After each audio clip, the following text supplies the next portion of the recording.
أعوذ بالله من الشيطان الرجيم بسم الله الرحمن الرحيم وعباد الرحمن الذين يمشون على الأرض هونا وإذا خاطبهم الجاهلون قالوا سلاما والذين يبيتون لربهم سجدا وقياما والذين يقولون ربنا اصرف عنا عذاب جهنم إن عذابها كان غراما إنها ساءت مستقرا ومقاما والذين إذا أنفقوا لم يسرفوا ولم يقتروا وكان بين ذلك قواما والذين لا يدعون مع الله إلها آخر ولا يقتلون النفس التي حرم الله إلا بالحق ولا يزنون ومن يفعل ذلك يلقى أثاما يضاعف له العذاب يوم القيامة ويخلد فيه مهانا رب اشرح لي صدري ويسر لي أمري واحلل عقدة من لساني يفقهوا قولي فالحمد لله والصلاة والسلام على رسول الله وعلى آله وصحبه ومن والاه ثم أما بعد السلام علیکم ورحمۃ اللہ تعالی وبرکاتہ۔ ان آخری دو نشستوں میں نے سوچا کہ سورۃ الفرقان کی آخری آیات کا کچھ مطالعہ کر لیں۔ ہم نے سورۃ یاسین کا مطالعہ کیا اس مہینے، سورۃ الرحمن کا کیا، آیات العفق جس میں ہماری ماں عائشہ کے بارے میں ذکر کیا گیا تھا ان کا مطالعہ کیا، اور میں نے سوچا رمضان کے آخر میں ان خوبصورت آیات کا مطالعہ کر لیں جس میں اللہ تعالیٰ نے اپنے ایک خاص بندوں کی کچھ خوبیاں بتائی ہیں۔ اور مجھے ان آیات سے خاص محبت اس لیے ہے کہ ان میں ہر مسلمان کے لیے ایک اپرچونٹی، ایک موقع دیا گیا ہے کہ وہ کس ذریعے سے اللہ تعالیٰ کے ہاں ایک اعزاز حاصل کر لے۔ وہ کیا اعزاز ہے؟ وہ عباد الرحمن ہے، یعنی وہ الرحمن کے بندے۔ ہم اللہ تعالیٰ کے بندے ہیں، ہم سب جانتے ہیں، ہم عباد اللہ ہیں، لیکن جب اللہ تعالیٰ نے اپنی طرف نسبت کی ہے کہ یہ الرحمن کے بندے ہیں تو کہنے کا مقصد یہ ہے کہ ان بندوں پر خاص رحمت ہوگی اللہ تعالیٰ کی۔ یہ ایسے بندے ہیں جو اللہ تعالیٰ کے اس نام کے مستحق ہیں کہ ان کا نام الرحمن کے ساتھ جوڑ دیا گیا ہے، عباد الرحمن کہتے ہیں۔ وہ عباد الرحمن، اور ان کے لیے ان کی مختلف خصلتیں دیکھ لیجئے کہ اسلام میں ایک منیمم ریکوائرمنٹ ہے، 5 بنیادی ہم سے جو مطالبے کیے گئے ہیں ہم سب ان کو جانتے ہیں، ٹھیک ہے۔ اس کے علاوہ کچھ چیزیں ہیں جو واضح طور پر حرام ہے، ان سے ہمیں دور رہنا ہے، کچھ چیزیں واضح طور پر فرض ہے وہ ہمیں کرنی ہے، ٹھیک ہے۔ کچھ زیادہ نہیں مانگا، زیادہ مطالبے نہیں کیے گئے، ٹھیک ہے۔ اس کے علاوہ جب کوئی انسان کہتا ہے کہ کوئی ایک ایسی چیز ہو جس کے ذریعے میں ایک اعلیٰ مقام پر پہنچ جاؤں، قرآن نے معاملے کو بہت سمپل کر دیا ہے۔ وہ ٹھیک ہے، وہ اپنی جگہ ان کا ایک مقام ہے۔ قرآن نے کہا ہے کہ کچھ لوگوں کی اسٹرینگتھ کچھ ہوتی ہے، کچھ لوگوں کی اسٹرینگتھ کچھ اور ہوتی ہے، کچھ لوگوں میں ایک خاص صلاحیت ہوتی ہے، کچھ میں اور صلاحیت ہوتی ہے۔ ان آیات میں جن لوگوں کی جو خاص صلاحیتیں ہیں نا ان کو ہائی لائٹ کیا گیا ہے کہ شاید تم اس ذریعے سے عباد الرحمن بن جاؤ، اس سے نہیں تو اس ذریعے سے بن جاؤ گے، ورنہ اس ذریعے سے بن جاؤ گے، ورنہ اس ذریعے سے بن جاؤ گے۔ یہ لسٹ بہت خوبصورت ہے۔ پہلی لسٹ اس میں کیا ہے؟ عباد الرحمن الذین یمشون علی الارض ہونا۔ اللہ کے الرحمن کے وہ بندے وہ ہیں جو زمین پر کمزوری کے ساتھ چلتے ہیں۔ کمزوری کے ساتھ چلنے کا مقصد یہ ہے کہ وہ تکبر کے ساتھ نہیں چلتے۔ وہ یہ نہیں ہے کہ جھک کے چلتے ہیں ایسے جیسے آدھے رکوع میں چل رہے ہیں، ایسی بات نہیں ہے، سر اٹھا کے چلتے ہیں لیکن کسی پر اپنا روب جما کے نہیں چلتے۔ وَإِذَا خَاطَبَهُمُ الْجَاهِلُونَ، اور جب جاہل لوگ، جاہل عربی میں کہتے ہیں ایسے لوگ جو اپنے جذبات کو کنٹرول میں نہ رکھ سکیں، اپنی زبان کو کنٹرول میں نہ رکھ سکیں، اپنے جذبات کو کنٹرول میں نہ رکھ سکیں، بھڑک جاتے ہیں، پھٹ جاتے ہیں، اونچی آواز ہو جاتی ہے، گالیاں دینی شروع کر دیتے ہیں یا الزامات لگانے شروع کر دیتے ہیں۔ جب ان کا ایسے لوگوں سے واسطہ پڑتا ہے کہ ایسے جاہل لوگ ان سے باتیں کرنے لگیں اور ان سے الٹی سیدھے خطاب کرنے لگیں، قالوا سلاما، تو وہ جواب میں سلام کہتے ہیں۔ اس کے 2 معنی ہیں، سلام یہاں حال بھی ہو سکتا ہے، یعنی وہ جواب دیتے ہیں سلامتی کے ساتھ، سکون سے، بغیر جذبات میں آئے، بغیر غصے میں آئے۔ لوگ ان کے سامنے بھڑک رہے ہیں، آوازیں اونچی ہو رہی ہیں، وہ ٹھنڈے رہتے ہیں، بالکل کام، کچھ بھی نہیں ہوا۔ یہ اللہ تعالیٰ کے نزدیک بڑی عظیم علامت ہے کہ یہ میرا بندہ ہے، اس کے لیے خاص رحمت ہوگی۔ اس نے اتنی ساری بدتمیزی اور اتنی بے ادبی کے سامنے اتنی تمیز سے سلوک، اپنے ادب کو برقرار رکھا۔ قالوا سلاما۔ دوسرا کہ اگر کوئی جاہل لوگ ان کے پاس آتے ہیں جو آپے سے باہر ہو جاتے ہیں، مذاق اڑاتے ہیں، گالیاں دیتے ہیں، اس طرح کی باتیں کرتے ہیں، تو وہ سمجھ جاتے ہیں کہ ان لوگوں کے ساتھ ابھی ریزنیبل بات کرنا مناسب نہیں ہے، یہ بہت جذباتی ہو چکے ہیں، ابھی ان کے ساتھ اگر آپ لاجیکل بات کریں گے تو اس کا کوئی فائدہ نہیں ہوگا، تو وہ الوداع کہہ دیتے ہیں، سلام، کبھی بعد میں بات ہوگی انشاءاللہ، وہ عزت کے ساتھ وہاں سے نکل جاتے ہیں اس سچویشن سے۔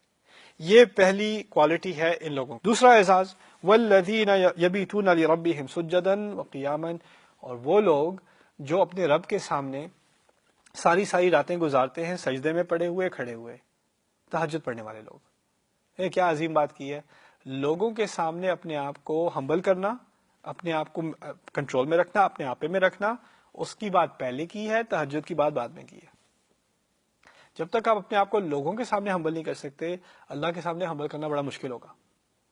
اصل انا صرف اللہ کے سامنے نہیں ہوتی، انا لوگوں کے سامنے ہوتی ہے۔ اللہ کے سامنے اپنا سر جھکا رہے ہیں، ایسے بالکل تواضع کے ساتھ کھڑے ہوئے ہیں، اپنے آپ کو کمزور بنا کے، اس کا مقصد یہ ہے کہ آپ انسانیت کے ساتھ بھی رحمت کے ساتھ برتاؤ کریں گے، ان کے سامنے کو بڑائی نہیں دکھائیں گے کہ اللہ کے سامنے بہت چھوٹے، لوگوں کے سامنے بہت بڑے، ایسی بات نہیں ہوتی۔ اذلۃ علی المؤمنین قرآن نے کہا ہے، دوسرے مسلمانوں کے سامنے تو بالکل جھکے ہوئے، بالکل یعنی ان کے عزت نام کی کوئی چیز نہیں۔ یہ ایک ایٹیٹیوڈ ہوتا ہے مسلمان کا دوسرے مسلمان کی طرف۔ خیر، یہ دوسری کوالٹی ہے۔ گرامر کے اعتبار سے، نحو کے اعتبار سے ان تمام کو الگ الگ گروہ بھی سمجھا جا سکتا ہے۔ یہ بھی سمجھ سکتے ہیں کہ یہ تمام ایک ہی گروہ کی کئی مختلف صفات ہیں۔ یہ بھی سمجھا جا سکتا ہے کہ ان میں سے ہر گروپ کی ایک نمایاں خصوصیت ہے۔ کیا آپ پہلے گروپ میں سے ہیں، کیا آپ دوسرے گروپ میں سے ہیں، کیا آپ تیسرے گروپ میں، اس طرح بھی سوچا جا سکتا ہے۔ تیسرا گروہ ان لوگوں کا ہے، اور یعنی جو اللہ تعالیٰ کی خاص رحمت کے مستحق ہوں گے، اللہ تعالیٰ کے خاص عباد میں سے مانے جائیں گے۔ وہ لوگ ہیں جو کہتے ہیں ہمارے رب ہمیں جہنم کے عذاب سے بچا لے، اس کا عذاب کان غرامہ، یہ بہت بڑی پینلٹی ہے، یہ بہت بڑی قیمت ہے جو ہم نہیں پے کر سکتے۔ انہا ساعت مستقرا و مقاما، وہ اتنی بری جگہ ہے تھوڑی دیر رہنے کے لیے یا ہمیشہ رہنے کے لیے۔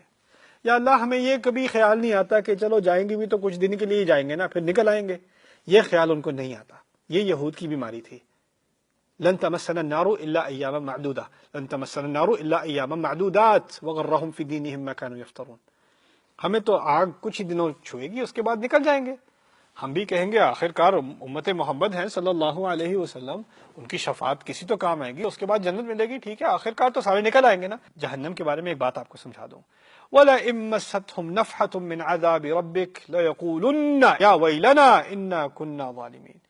ایک ہی آیت میں جہنم کے بارے میں جتنی معلومات آپ کو چاہیے وہ ایک ہی آیت میں سورۃ الانبیاء کی، اور کسی معلومات کی ضرورت ہی نہیں آپ کو۔ کیا کہا ہے؟ اگر اور یہ جب لئن کہا جاتا ہے نا، تو اگر کو بھی بہت کم، بالکل یعنی تقریباً نہ ہونے کے برابر پاسبلٹی ہونا، اس کو لئن کہا جاتا ہے۔ یہ عربی میں کہا جاتا ہے جملے کو ضعیف کرنے کے لیے، کمزور کرنے کے لیے۔ اس جملے کو بہت کمزور کر دیا گیا ہے کیونکہ یہ لئن سے شروع ہوتا ہے۔ ایک تو شرطی کلام ویسے ہی کمزور ہوتا ہے، اس میں لام ڈال کے اس کو مزید کمزور کر دیا گیا ہے۔ لئن مستہم، اگر ان کو تقریباً نہ چھونے کے برابر بھی اس نے چھوا ہوتا، اور مست ماضی میں ہے، اس کا مطلب ہے ایک دفعہ چھوا، بار بار نہیں چھوا، ایک مرتبہ چھوا ہوتا۔ ابھی یہ بھی نہیں بتایا کس چیز نے چھوا ہوتا انہیں۔ مستہم نفحتن، عربی میں دو الفاظ ہیں، لفحہ اور نفحہ۔ لفحہ کہتے ہیں گرم لو جو چلتی ہے نا، گرم ہوا، اس کو لفحہ لام سے کہتے ہیں۔ جو ٹھنڈی ہوا ہوتی ہے اس کو نفحہ نون سے کہتے ہیں۔ یہاں لفظ استعمال کیا، جہنم کے بارے میں بات ہو رہی ہے، میرا گمان ہوگا اللہ کہیں گے لفحہ لام کے ساتھ گرم ہوا نکلے گی جہنم سے، نہیں، نفحہ نون کے ساتھ۔ اگر ان کو تقریباً نہ ہونے کے برابر ایک ٹھنڈی ہوا بھی چھو لے، نفحتن، اور نفحتن ہوتا ہے جب آپ دروازہ بند کرتے ہیں تھوڑی سی ہوا آتی ہے، اس کو نفحہ کہا جاتا ہے۔ یعنی ابھی آپ جہنم میں داخل نہیں ہوئے، جہنم کے دروازے سے اس کی ٹھنڈی ترین ہوا آپ تک ایک لمحے تک بالکل چھوئی ہے، اور چھونے میں یا تو آپ کو کسی سالڈ چیز نے چھوا ہے، یا لیکوڈ نے چھوا ہے، یا گیس نے چھوا ہے۔ یہاں گیس نے چھوا ہے، اس کا چھونا تو بالکل نہ ہونے کے برابر ہوتا ہے، اور وہ بھی ایک لمحے کے لیے، نفحتن۔ اچھا اگر یہ ٹھنڈا بھی ہے، لیکن یہ کیا، یہ جو ہوا جس نے مجھے چھوا، یہ آگ کی ہوا ہے، یہ لاوا کی ہوا ہے، کس چیز کی ہوا ہے؟ کہتے ہیں من عذاب، یہ عذاب کی ہوا ہے۔ اب دیکھیے کسی کو کوئی ٹارچر دیا جا رہا ہو اور وہاں سے کوئی ہوا ہے، اس کا مطلب یہ نہیں کہ اس ہوا سے آپ کو تکلیف ہوگی۔ یعنی جو ڈسکرپشن دی جا رہی ہے ابھی تک، اس میں کوئی اتنی ڈراؤنی چیز نہیں ہے، ہوائی تو ہے، اس نے بیرلی ٹچ کیا ہے۔ اور یہ بھی نہیں کہ عذاب، یہ عذاب النار، عذاب جہنم، عذاب الحریق، عذاب السعیر، عذاب الجحیم، نہیں، عذاب ربک، آپ کے رب کا عذاب۔ آپ کے رب میں آپ کی طرف، آپ اشارہ ہے رسول کی طرف صلی اللہ علیہ وسلم. جب اللہ اپنے رسول کا ذکر کرتے ہیں تو رحمت ہی ہوتی ہے نا. یعنی اس آیت میں ایک تو کم سے کم سے کم سے کم سے کم عذاب کا ذکر ہے، یہاں تک کہ رسول کا ذکر کر کے اس میں رحمت بھی ڈال دی.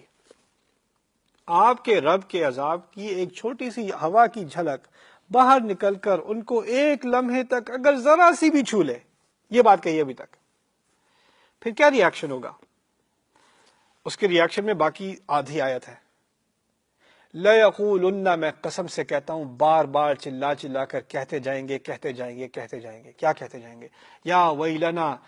ویل کہتے ہیں، ویل عربی میں ہے، رسول کی اپنی ڈیفینیشن ہے ان کی، کہ جہنم کا سب سے پہلا جو حصہ ہے نا، سب سے نچلا حصہ جو اتنا ڈرونا اتنا خوفناک ہے، جہنم اس سے خود پناہ مانگتی ہے، اس کا نام ہے ویل.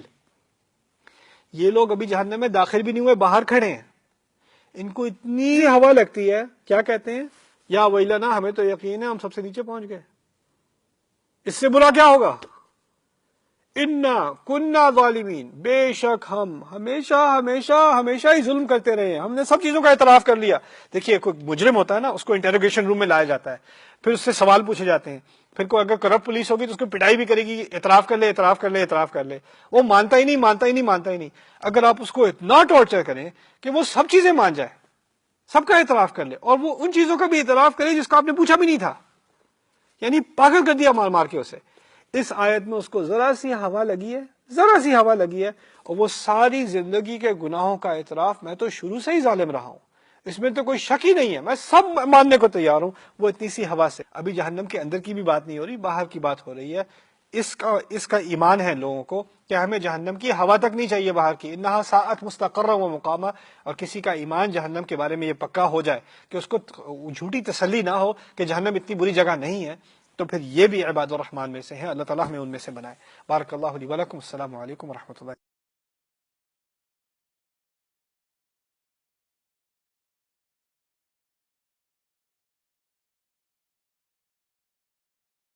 اس نشست میں ہم عباد الرحمن کی اگلی خصلتوں، اگلی صفات کی پر بحث کریں گے. اللہ تعالیٰ آپ فرماتے ہیں وہ ایسے لوگ ہیں جب وہ خرچ کرتے ہیں، لم یسرفوا، وہ ضرورت سے زیادہ خرچ نہیں کرتے، ولم یقتروا، اور زیادہ بخیل بھی نہیں ہوتے کہ کچھ خرچ ہی نہ کریں، اپنے آپ کو دبائے رکھیں. وکانہ بین ذالک قواما، اور ان دونوں کے درمیان وہ ایک سیدھا راستہ نکالتے ہیں. یعنی ایک طرف انسان ہوتا ہے کہتا ہے پیسے کی کوئی فکر ہی نہیں ہے، ٹھیک ہے، وہ اگر دیکھیں انسان کی کچھ ضروریات ہیں، کپڑا اس کی ضرورت ہے، کھانا اس کی ضرورت ہے، گھر اس کی ضرورت ہے، ٹھیک ہے، ضروریات ہیں. اب ضروریات ایسی ہے، میں نے اپنا فرنیچر بدلنا ہے، ارے سارا پرانا فرنیچر اٹھا کے پھینکو، نیا لے کے آتے ہیں. 6 مہینے بعد بور ہو گئے، یہ اٹھا کے پھینکو، نیا لے کے آتے ہیں. یہ ضرورت سے کہیں آگے ہے. ایک بات تو یہ ہے نا کہ آپ نے پرانا فرنیچر اب اتنا پرانا ہو گیا ہے کہ اب استعمال میں نہیں آ سکتا، اب آپ اس کو ڈونیٹ کر رہے ہیں یا کچھ اور کر رہے ہیں، جو بھی ہے، پھر نیا فرنیچر لے کے آ رہے ہیں، وہ اور بات ہے. ضرورت سے کہیں زیادہ خرچ کرنا، جبکہ آپ کے خاندان میں ایسے لوگ بھی ہیں جن کی ضرورت ہے، اس کو اسراف کہا جاتا ہے. اسی طرح کھانا ہے، کھانا ہر انسان کی ضرورت ہے، لیکن آپ ایسے ریسٹورینٹ میں جہاں وہاں $300 کی ایک پلیٹ ہو، تو یہ آپ کی طرف سے اسراف ہے، یہ ضرورت سے زیادہ خرچ کرنے کی بات ہے. دو باتیں ہوتی ہیں، اسراف اور تبذیر. اصل میں اسراف کہا جاتا ہے اصل میں چیز تو ہے ضرورت کی، لیکن آپ نے ضرورت سے زیادہ کیا. تبذیر کہا جاتا ہے سرے سے چیز ضرورت کی تھی نہیں، اس پہ خرچ کر رہے ہیں، اور اس پہ دھڑا دھڑ خرچ کر رہے ہیں. مبذرین کے بارے میں کہا ہے، تبذیر کرنے والوں کے بارے میں کہا ہے، یہ تو شیطانوں کے بھائی ہیں. ان المبذرین کانوا اخوان الشیاطین. یہاں پر بات ہو رہی ہے اسراف کے بارے میں، کہ دیکھیے ضرورت پر خرچ تو کریں، لیکن ضرورت سے زیادہ خرچ نہ کریں. اچھا کبھی ہو جاتا ہے انسان سے زیادہ خرچ ہو جاتا ہے، وہ نیچرل سی بات ہے. اللہ تعالیٰ نے یہ کیوں نہیں کہا کہ اچھا خرچ کرنا ہو تو اپنا 50% بجٹ کھانے پر، 30% بجٹ اس پر ہمارے لیے سیٹ کر دیتے ہیں کہ اس پہ کیا خرچ کرنا ہے. اللہ تعالیٰ کو معلوم ہے ہر گھرانے کی الگ ضروریات ہیں، ہر ایک کی الگ اکنامکس ہیں. یہاں تک کہ اسراف کی ڈیفینیشن بھی نہیں بتائی. یہ نہیں کہا کہ مرسیڈیز لوگے تو اسراف ہے، ٹویوٹا لوگے تو اسراف نہیں ہے، یہ نہیں کہا. کیوں نہیں کہا؟ کیونکہ ہر خاندان کے اسٹینڈرڈ الگ ہوتے ہیں. اگر آپ ملینئر فیملی میں سے ہیں اور آپ کی گاڑی جو ہے وہ 50 60 70 ہزار ڈالر کی ہے، $100,000 کی ہے، شاید وہ آپ کے لیے اسراف نہیں ہے. وہ کسی اور کی فیملی میں جس کی انکم 50 60 ہزار ہے، ان کے لیے وہ چیز اسراف ہوگی، آپ کے لیے اسراف نہیں ہوگی. یعنی اسراف کے اسٹینڈرڈ سوسائٹی کے حساب سے، آپ کے اپنے گھرانے کے بجٹ کے حساب سے بدلتے جاتے ہیں. یہ نہیں ہے کہ ہر ایک کو ایک ہی جیسے گھر میں رہنا چاہیے. ایک ہی سائز کے گھر میں رہنا چاہیے، ایک ہی جیسی گاڑی ہونی چاہیے، ایسا نہیں ہے.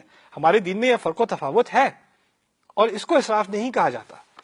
یہ نہیں کہیں گے کسی امیر گھرانے کے آپ گھر میں گئے دیکھیں ان کے گھر میں کتنا اسراف ہے، 6 بیڈ روم ہے ان کے، یا 8 بچے ہیں ان کے، 6 بیڈ روم ٹھیک ہے چلے گا، کوئی بات نہیں، وہ افورڈ کر سکتے ہیں، کوئی اس میں اسراف نہیں ہے.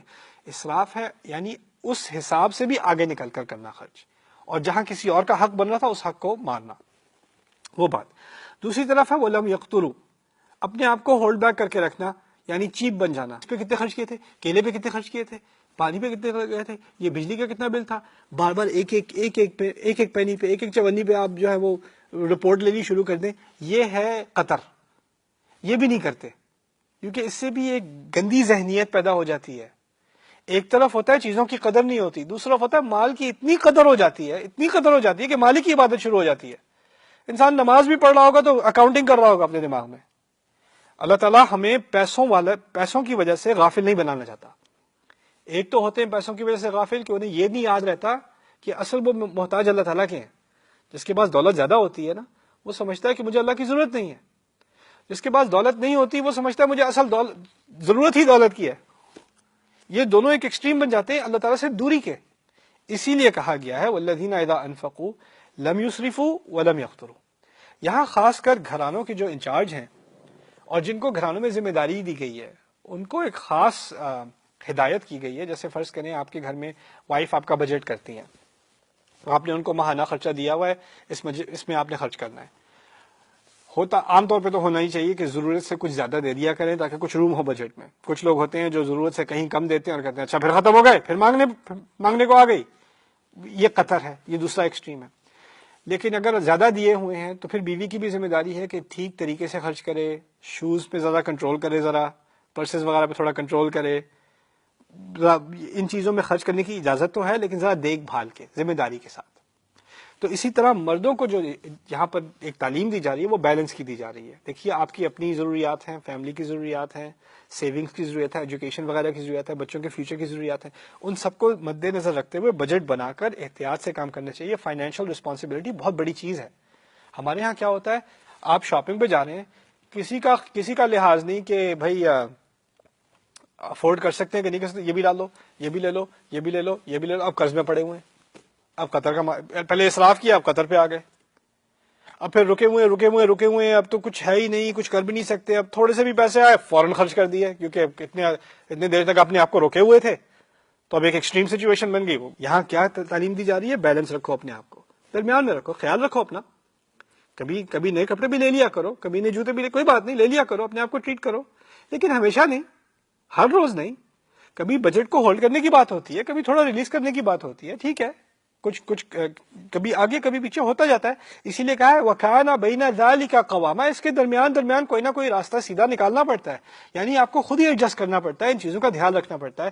ہمارا دین اتنا پیارا دین ہے. آپ کو فائنینشیل رسپانسبلٹی دکھانے میں ہی اللہ تعالیٰ آپ سے محبت کر رہے ہیں، آپ کو عباد الرحمان میں شمار کر رہے ہیں، کیونکہ آپ نے اپنے گھر میں بجٹ کے معاملے میں ذمہ داری دکھائی. جس چیز کو ہم روحانی کام سمجھتے ہیں یہ تو گھر کا کام ہے. لوگ کہتے ہیں کاش کہ میں بھی دین کا کام کر رہا ہوتا، میں تو بس گھر والوں کا ہی خیال. یہی تو دین کا کام ہے. دیکھو آیت ہے تمہارے لیے، تمہیں تو عباد الرحمان کہا ہے. اگلی آیت میں جو اللہ تعالیٰ نے اگلے گروپ کے بارے میں بات کی ہے وہ کی ہے والذین لا يدعون مع اللہ الہا آخر ولا يقتلون النفس التي حرم اللہ الا بالحق ولا يزنون ومن يفعل ذلك يلقى اثاما. اور وہ لوگ جو خدا کے علاوہ کسی اور خدا کو الہ نہیں مانتے، کسی کو نہیں پکارتے، اور نہ وہ کسی ایسے انسان کو قتل کرتے ہیں جس کی زندگی اللہ تعالیٰ نے اس کو حرام قرار دیا، اس کو مارنا حرام کر دیا، اس کو ایک حرمت دی ہے بغیر کسی حق کے. نہ ایسے لوگ جو زنا کرتے ہیں، اور جو یہ کچھ کرے گا اس نے تو اپنے لیے وہ آگے جا کر بہت بڑی پینلٹی سے جا کر ملے گا، بہت بڑی سزا سے جا کر ملے گا. اس کے لیے یضاعف له العذاب یوم القیامت ویخلد فیہ مہانا. اس کے لیے تو اس دن، قیامت کے دن، سزا کو دگنا کر دیا جائے گا اور وہ اس میں ہمیشہ رہے گا. یہاں سوال جو پیدا ہوتا ہے وہ یہ ہے کہ اللہ تعالیٰ کے علاوہ کسی اور کی عبادت نہیں کی تو کون سا بڑا تیر مار لیا، وہ تو ہر مسلمان کرتا ہے. کسی کو قتل نہیں کیا، میں نے تو ابھی تک کسی کو قتل نہیں کیا، اس سے بھی مجھے بڑا احساس بن جائے گا کہ میں عباد الرحمان میں شامل ہو گیا.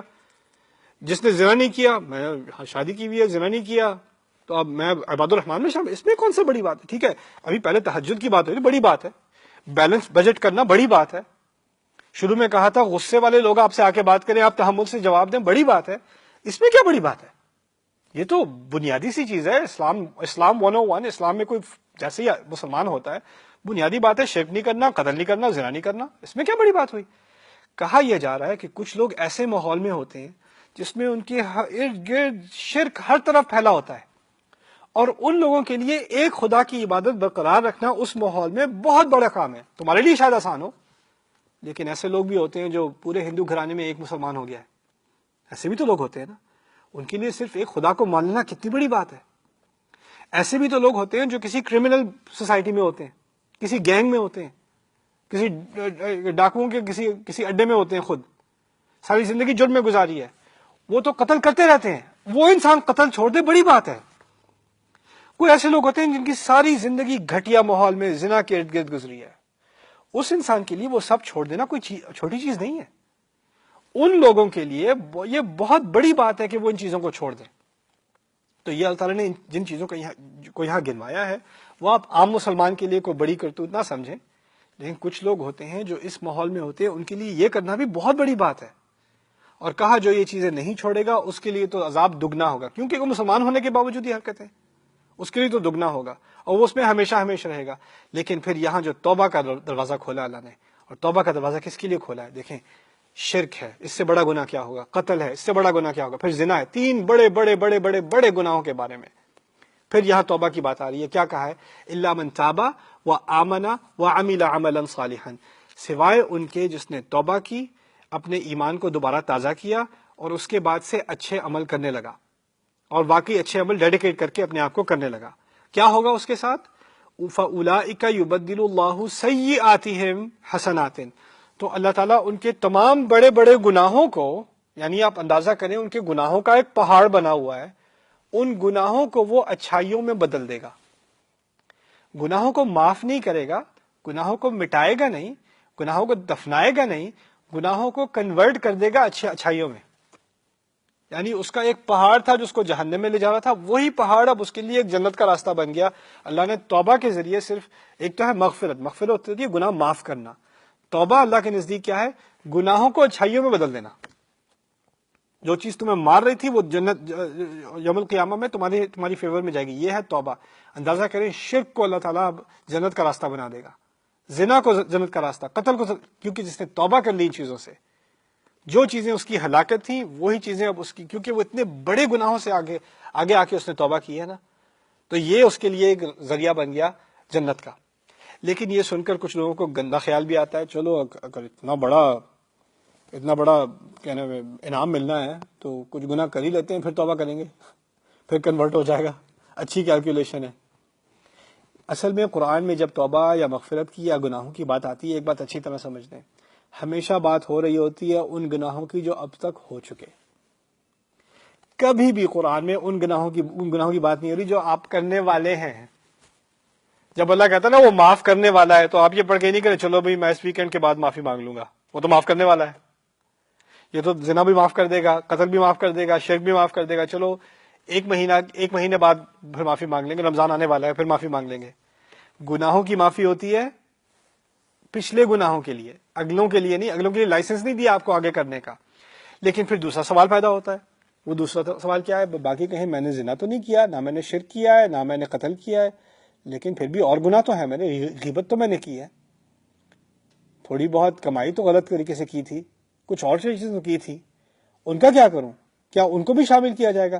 یہاں کہہ دیا وَمَن تَابَ وَعَمِلَ صَالِحًا فَإِنَّهُ يَتُوبُ إِلَى اللَّهِ مَتَابًا، اور جس نے توبہ کی، کوئی بھی توبہ کی، نہ صرف ان چیزوں میں سے توبہ کی، کسی بھی گناہ سے توبہ کی اور اچھے کام کیے، تو اللہ اس کی توبہ کو بھی پوری طرح قبول کرے گا۔ وہ بھی ایک جائز توبہ ہے اور پوری مکمل توبہ ہے، اس میں کوئی کمی نہیں ہے۔ یعنی صرف بڑے بڑے گناہوں کی توبہ نہیں ہوتی، ہر گناہ کی توبہ اللہ تعالیٰ قبول کرے گا۔ بارک اللہ لی ولکم فی القرآن الحکیم ونفعنی وإیاکم بالآیات۔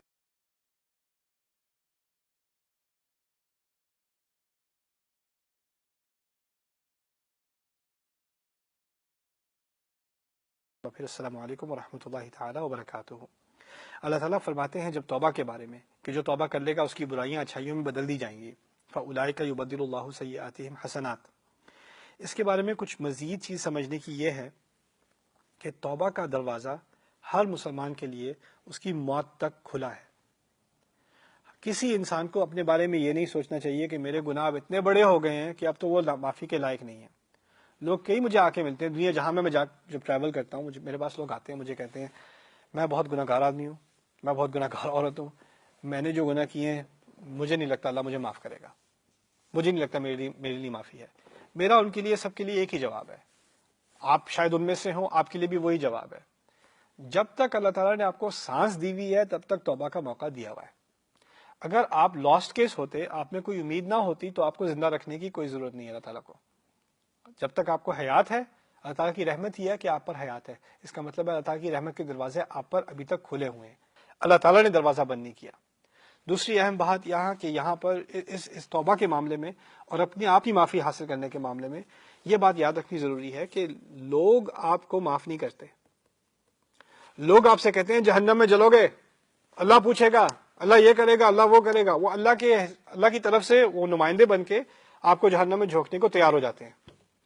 آپ لوگوں کی باتوں میں آ کر اپنے بارے میں یہ مت سمجھنا کہ واقعی ان کی باتیں سچ ہیں۔ لوگوں کی بد دعائیں، لوگوں کی باتیں وہ اپنی جگہ ہیں، آپ کی توبہ اپنی جگہ ہے۔ پھر آپ نے شروع سے بچپن سے سنا ہوگا حقوق اللہ ہیں اور حقوق العباد ہیں۔ اللہ تعالیٰ سے معافی مانگ لی، دیکھیے اس کا ایک اہم سوال پیدا ہوتا ہے کہ اگر اللہ تعالیٰ سے معافی مانگی ہے تو آپ کو کیسے پتا کہ معافی قبول ہو گئی؟ یہ بہت اہم سوال ہے۔ ٹھیک ہے میں نے بیٹھ کر رو کر توبہ کر لی، لیکن کیا معلوم اللہ نے توبہ قبول کی کہ نہیں کی؟ اس کا جواب کہاں سے ملے گا؟ قرآن سے ہی ملے گا۔ میں آپ کو اس کے لیے اس نشست میں ایک چھوٹا سا قصہ سناتا ہوں جس میں اس کا 100% جواب ہے۔ موسیٰ علیہ السلام نے غلطی سے ایک انسان کو مکہ مار کر قتل کر دیا تھا۔ مکہ تو جان بوجھ کے مارا تھا، قتل کی نیت نہیں تھی، قتل ہو گئے تھے۔ اچھا جب وہ قتل ہوا تو فوراً انہوں نے کہا، اور وہ اس زمانے میں تھا جب وہ نبی نہیں تھے، یعنی وہ نبی تو جا کر پہاڑ پر جا کر طور پر جا کر ان کو اللہ تعالیٰ نے وحی دی، پھر وہ اللہ کے رسول بنے۔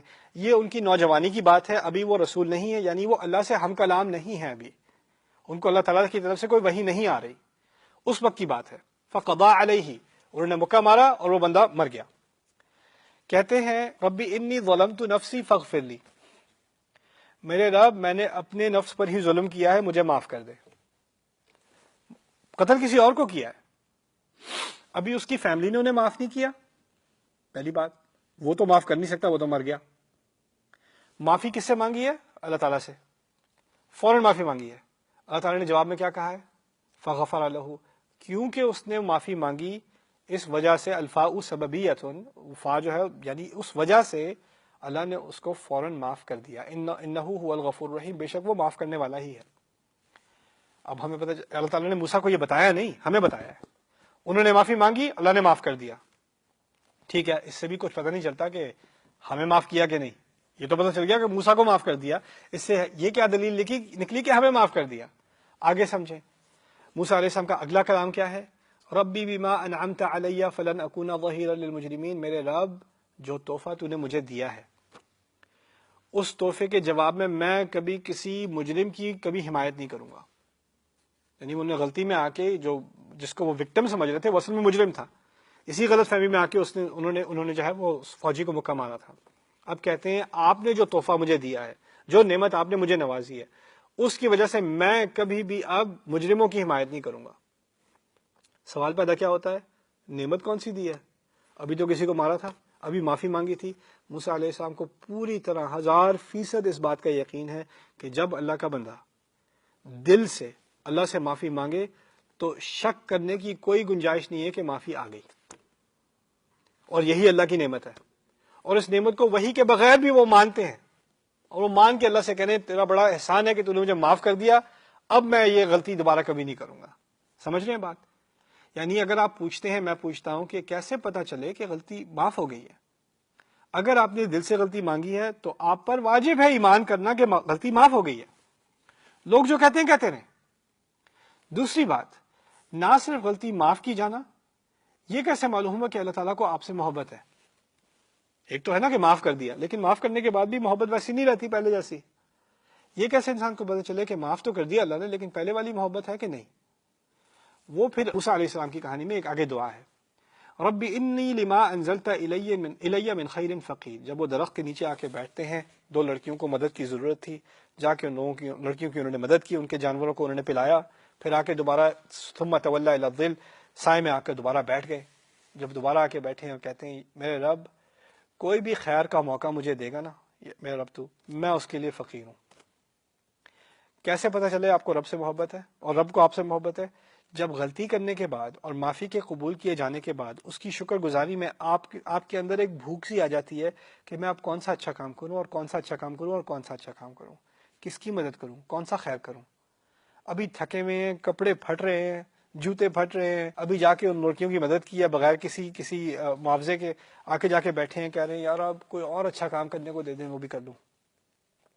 خیر کے معنی دو ہوتے ہیں، ایک یار اب مجھے کپڑا دے دے، مجھے شیلٹر دے دے، مجھے کھانا دے دے، جو بھی دے میں نخرے نہیں کروں گا، جو بھی دے دے میں فقیر ہوں. خیر کے دوسرے معنی ہیں اچھے خیر کے کام، مجھے خیر کے کام جو بھی کرنے کا، یعنی انسان غلطی کرنے کے بعد نخرے نہیں کرے گا اپنے رب سے، اور غلطی کرنے کے بعد بھوکا ہوگا کہ میں اگلی اچھی نیکی کون سی کروں، کس کی مدد کروں، کہاں کوئی اچھا کام کروں. جب یہ چیزیں ہوں گی یہ اس چیز کی علامت ہے کہ خدا کو آپ سے محبت ہے. سمپل سی بات ہے، جو کام آپ سے خدا کروا رہا ہے نا وہی اس چیز کی دلیل ہے کہ آپ کہاں ہیں خدا کے نزدیک. جو کام آپ سے کروا رہا ہے، جو الفاظ آپ سے نکلوا رہا ہے، جو نیکیاں آپ سے کروا رہا ہے. اگر آپ بدیوں میں لگے ہوئے ہیں تو آپ کو پھر پتا ہے آپ کہاں ہیں اللہ کے نزدیک، پھر آپ کو توبہ کی ضرورت ہے. تو یہاں پر وَمَن تَابَ وَعَمِلَ صَالِحًا فَإِنَّهُ يَتُوبُ إِلَى اللَّهِ مَتَابًا، جس نے واقعی اللہ تعالیٰ کی طرف توبہ کی ہے اور اس نے اچھے اعمال کیے ہیں تو پھر فَإِنَّهُ يَتُوبُ إِلَى اللَّهِ مَتَابًا، تو پھر تو اس نے واقعی اللہ تعالیٰ کی طرف اس کی توبہ قبول ہے اور وہ پوری مکمل توبہ ہے. صالحاً کے بارے میں ایک چھوٹی سی بات اس نشست میں بھی آپ کے سامنے رکھ دوں، وہ یہ ہے صالحاً کو یہاں پہ حال بھی کہا جا سکتا ہے. یعنی ایک تو ہے اچھے کام کرنا، دوسرا ہے کام کو اچھے طریقے سے کرنا. ایک ہے اچھی بات کہنا، ایک ہے بات کو اچھے طریقے سے کہنا.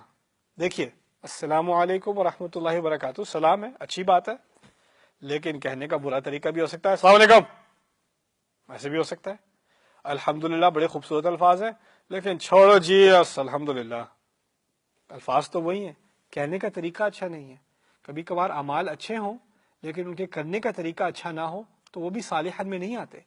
عاملہ صالحان میں دونوں چیزیں شامل ہو گئیں، کرنے کا کام بھی اچھا، اس کو کرنے کا طریقہ بھی اچھا. اگر آپ نے کسی کی مدد کرنی ہے تو دھکے مار کے مت کریں، پیار سے کریں. کسی کو صدقہ دینا ہے تو بےزتی کر کے نہ دیں، احترام سے دیں، اس کی تکریم کر کے دیں. تو یہ کہنے کا مقصد یہ ہے کہ اللہ تعالیٰ نے ہر طرح سے توبہ کرنے والے کو انکمپس کیا ہے کہ اس کی ایتھکس، اس کی موریلٹی کس طرح کی ہو کہ وہ لوگوں کے ساتھ اچھے کام تو کرے لیکن اس کے اخلاق بھی اچھے ہو جائیں، اس کی لوگوں سے ڈیلنگز بھی اچھی ہو جائیں. اسی پر اکتفا کرتے ہیں، پھر اگلی نشست میں تفصیل سے اگلی بات پر بات کریں گے. بارک اللہ لی ولکم فی القرآن الحکیم ونفعنی وإیاکم بالآیات وذکر الحکیم.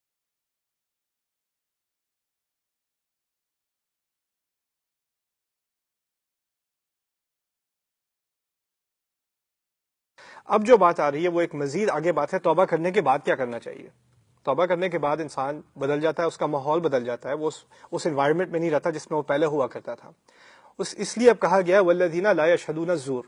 اب وہ جھوٹی گواہی یا جھوٹے ماحول، کرپٹ ماحول کو یہاں تک کہ اس میں گواہ بھی نہیں ہوتے، یعنی وہاں پائے ہی نہیں جاتے.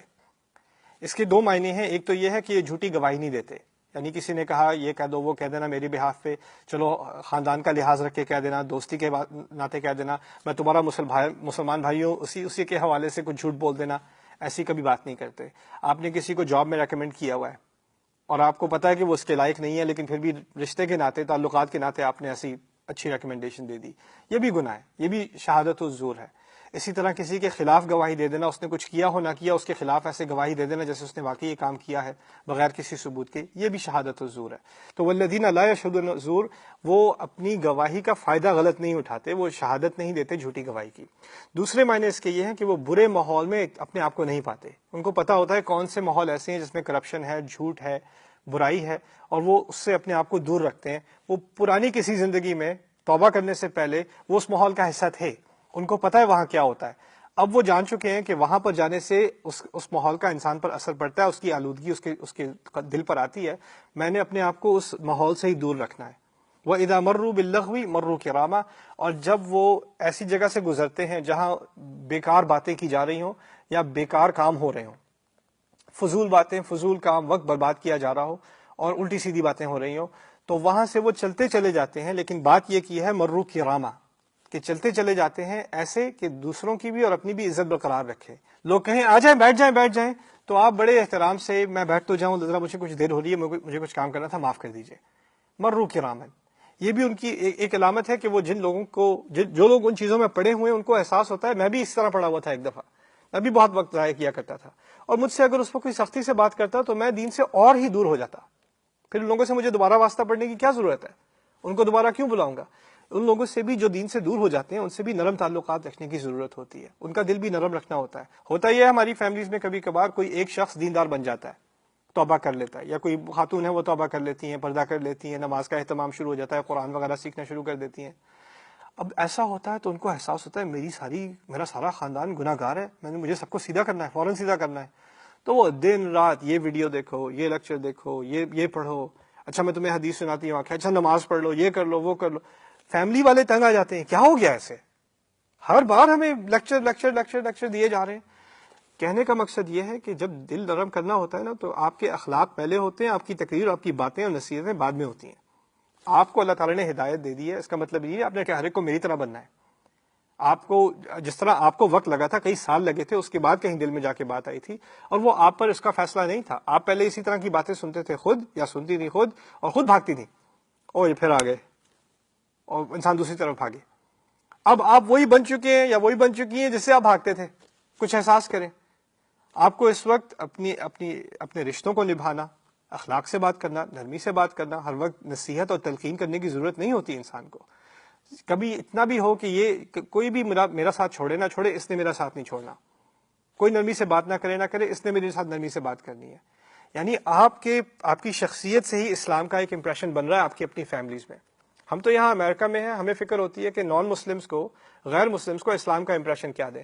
میں کہتا ہوں وہ تو دور کی بات ہے، اب تو نوبت یہاں تک آ گئی ہے کہ ہماری پاکستانی فیملیز میں، انڈین فیملیز میں، بنگلہ دیشی فیملیز میں اب تو ہمیں اپنے کزنس کو اسلام کا اچھا امپریشن دینا ہے، اپنے چچا چچی کو اسلام کا اچھا امپریشن دینا ہے. ان کے پاس بھی اب دین کا اتنا کم علم ہے، اتنی ٹیڑھی الٹی سیدھی باتیں ان کو دین کے بارے میں بتائی گئی ہیں، ان کو اصل پتہ ہی نہیں اسلام ہے کس چیز کا نام. تو کہنے کا مقصد یہ ہے کہ اگر آپ کو دین کا تھوڑا سا احساس ہے تو آپ مقرر بننے کے بجائے اور لیکچر دینے والے کے بننے کے بجائے آپ صرف کزن بنے، صرف بھائی بنے، صرف بہن بنے. اور ٹھیک ہے اگر کوئی غلط ماحول ہو رہا ہے تو وہاں سے عزت کے طریقے سے نکل جائیں. اذا مروا باللغو مروا کرامہ، تاکہ لوگوں کو احساس ہو یہ دین کا تو اہتمام کرتے ہیں لیکن غصہ ان میں نہیں ہے، شدت پسندی نہیں ہے، ججمنٹ نہیں ہے. ان کو جس طرح اور لوگ جو ہیں اونچی اونچی آواز میں تقریریں کرتے ہیں اس طرح یہ نہیں کرتے. پھر وہ خود آپ سے آ کے پوچھیں گے اچھا یہ میرے ایگزام ہو رہے ہیں کل کون سی دعا پڑھوں، یا وہ بیٹی کی شادی ہونے والی ہے اس میں کون سی دعا پڑھیں، کون سی صورت پڑھیں. ان کو جو دین کا پتہ ہے، دین میں کوئی مسئلہ ہو رہا ہو تو کون سی صورت پڑھنی چاہیے، کون سی دعا پڑھنی چاہیے، بس یہی پتہ ہے دین کا. اور کچھ دین ایک پرسکرپشن میڈیکیشن ہے، فارماسیوٹیکل، اس میں جب اس کی ضرورت ہو آن دی اوکیزن کون سے الفاظ پڑھ لو، باقی دین کی کوئی ضرورت نہیں ہے. اس کی بھی اس کے خلاف بھی کوئی تنقید کرنے کی ضرورت نہیں ہے. ٹھیک ہے وہ کہہ رہے ہیں تو کہہ دو یہ آیات ہیں، یہ بڑی خوبصورت آیات ہیں، اس کا میں تمہیں معنی سمجھا دیتا ہوں تاکہ تمہیں پتہ چلے تم مانگ کیا رہے ہو اللہ سے، کیونکہ اللہ سے ہی مانگ رہے ہو. یعنی ان موقعوں کا فائدہ اٹھاؤ، ان موقعوں کا فائدہ اٹھا کے لوگوں کو کچھ بات بتا دو، شاید ان کے دل میں کوئی بات اتر جائے. لیکن نرمی سے بات کرنا. مجھے یاد آتی ہے لقمان کی بات جو قرآن میں ذکر ہے، وَإِذْ قَالَ لُقْمَانُ لِابْنِهِ وَهُوَ يَعِظُهُ، جب اس موقع پر کہ لقمان نے اپنے بیٹے کو نصیحت کی، اور خاص وَهُوَ يَعِظُهُ اس کو جملہ حالیہ کہتے ہیں، یعنی وہ اس صورتحال میں اس نے اپنے آپ کو پایا باپ نے کہ وہ اس وقت بیٹے کو نصیحت کر سکتا ہے. یعنی باپ کو بھی دیکھنا پڑا، اگر بچہ بھی کھیل رہا ہے یا لڑکا بھی باہر دوستوں کے ساتھ جا رہا ہے یا رات کو دیر سے گھر واپس آئے، جو بھی ہوا ہے ابھی موقع نہیں ہے نصیحت کا، لیکن ابھی ایک موقع ہے، ہم دونوں اکٹھے بیٹھے کھا رہے ہیں، وہ میرے ساتھ بیٹھا ہوا ہے، میں نے اس کے یعنی کندھے پر ہاتھ رکھا ہوا ہے، ابھی کچھ موقع ہے کچھ اچھی بات کرنے کا. موقع محل دیکھ کے بات کی جاتی ہے. لِكُلِّ مَقَالٍ مقام، ہر بات کا ایک خاص مقام ہوتا ہے. والذین اذا ذکروا بآیات ربہم، اور پھر اچھا دو ماحول ہے نا، ایک ماحول ہے جس میں غفلت ہے، لوگ ٹائم پاس کر رہے ہیں، فضول کام میں ٹائم گزار رہے ہیں. دوسرا ماحول کون سا ہے کہ کہیں درس میں بیٹھے ہوئے ہیں، کہیں کوئی قرآن کی تفسیر ہو رہی ہے، کوئی حدیث کا درس ہو رہا ہے، کوئی سیرت پڑھائی جا رہی ہے، کوئی فقہ پڑھائی جا رہی ہے، یا وہ کوئی خطبہ سن رہے ہیں، جمعے کا خطبہ سن رہے ہیں، کوئی واعظ یا بیان سن رہے ہیں. اب ایسے ماحول میں اللہ کی بات ہوتی ہے، اس کی آیات کی بات ہوتی ہے، اس کا ذکر ہوتا ہے، تو اس کا بھی ایک ادب ہے. جس طرح برے ماحول سے نکلنے کا ایک ادب ہے، اچھے ماحول میں بیٹھنے کا ایک ادب ہے. اس کے بارے میں اب ذکر کیا گیا ہے کہ جب اور یہ وہ لوگ ہیں کہ جب ان کو اللہ تعالیٰ کی آیات کی یاد دہانی کرائی جاتی ہے، جب ان کو نصیحت کرائی جاتی ہے اللہ کی آیات کے ذریعے، اپنے رب کی آیات کے ذریعے، لم یخروا علیہا صما وعمیانا، کہ وہ ان پر گرتے پڑتے نہیں ہیں اندھے اور بہرے، میں کہوں صما وعمیانا۔ کیوں؟ کہنے کا مقصد ہے آپ نے تقریر تو سن لی بیٹھ کے، سبحان اللہ، او ہو مزہ آ گیا، لیکن عادات میں کوئی تبدیلی نہیں آئی، سوچ میں کوئی تبدیلی نہیں آئی، آپ کی زبان میں کوئی تبدیلی نہیں آئی، آپ کی شکل کے ایٹیٹیوڈ سے کوئی تبدیلی نہیں آئی، فائدہ کیا ہوا؟ تقریریں سن کے ہوتا کیا، ہمیں ایڈکشن ہو جاتی ہے، میں نے یہ سنی پھر اس کے بعد یہ سنی پھر اس کے بعد، میں نے تو ہزاروں گھنٹے سنے ہیں۔ آپ ایک ہی گھنٹے کو 10 دفعہ سن لیں، وہ آپ کے لیے بہتر ہے کہ آپ ہزاروں گھنٹے سن لیں۔ وہ یہ ایک بات دل میں اتر جائے اچھی طرح۔ اور میں تو کہتا ہوں ہمارے دین میں اصل بات بیہیویئر نہیں ہے، اعمال کا بدلنا نہیں ہے، اصل بات ہے دل اور دماغ بدلنا۔ آپ کی سوچ بدل جائے گی نا، آپ کی آراء بدل جائیں گی، آپ کی رائے بدل جائے گی، آپ کے ایٹیٹیوڈ بدل جائیں گے، پھر اعمال کا بدلنا، آپ کے بیہیویئر کا بدلنا وہ چھوٹی سی بات ہے، وہ تو کچھ بھی نہیں ہے۔ لیکن پہلے انسان کا نقطہ نظر بدلنا چاہیے، کس چیز کی اہمیت ہے، کس چیز کی اہمیت نہیں ہے، کیا چیز واقعی اچھی ہے، کیا چیز واقعی بری ہے۔ ابھی تو ہم اس صورتحال میں ہیں کہ جو چیز واقعی اچھی ہوتی ہے اس کو ہمیں اچھا سمجھنا مشکل لگتا ہے، اور جو کوئی چیز واقعی بری ہوتی ہے اس کی کشش اتنی ہوتی ہے کہ ہمیں اتنی بری نہیں لگتی۔ وَزَيَّنَ لَهُمُ الشَّيْطَانُ أَعْمَالَهُمْ، شیطان نے ان کے اعمال ان کے لیے خوبصورت بنا دیے ہوئے ہیں۔